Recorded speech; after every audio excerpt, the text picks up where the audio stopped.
become America's Holocaust.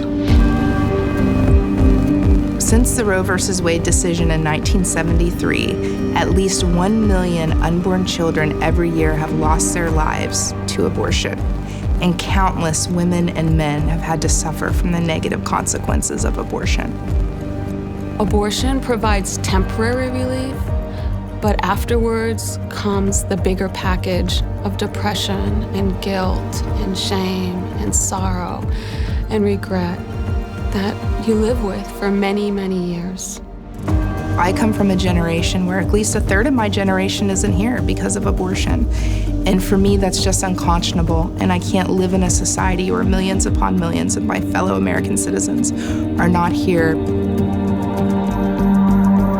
We did a lot of research, and one of the things that we discovered is that there are women in the church having abortions. Our research found that 4 out of every 10 women who has had an abortion was actively going to church at the time of her abortion.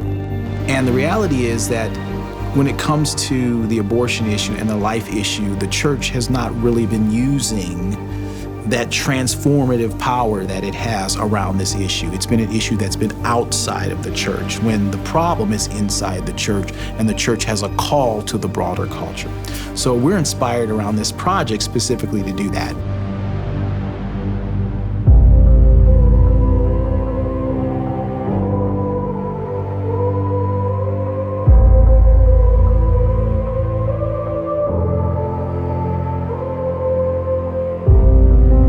This is a tool that will help mobilize the church. Most pastors I know are concerned about the well-being of people in their church as well as outside of their church. Well, we need to be as equally concerned about the life in the womb. And so because it's an issue of life, and God is the author of life, that we must be in life-related issues. For us, it's a priority, and I think it should be a priority for any pastor who's concerned about comprehensive ministry. As a Christian, our hope should be Christ's hope. And the last thing that he said was what? Go and make disciples of all nations. And certainly God has really given us an opportunity, a unique opportunity in this day and age in our culture for this life issue to be an amazing vehicle to help make disciples for Jesus Christ. A life disciple is someone who is willing to work with women and men as they are facing a pregnancy decision. As a life disciple, we have the honor and the privilege and the blessing of walking with people in the middle of their crisis.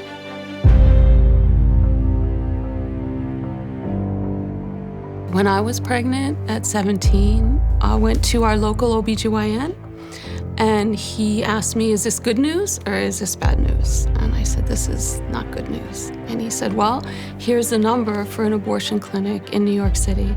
And that was really the extent of the counseling that I had, or the care.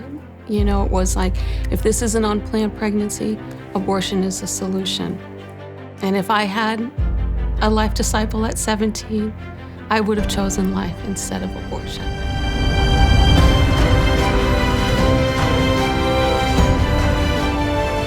What conquers fear is love.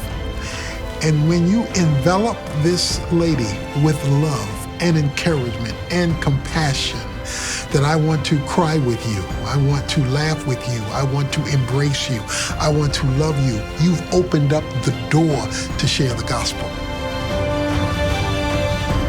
So the Bible is clear that God has authored life, He sustains life, and His goal is that we might have abundant life that Jesus Christ offers.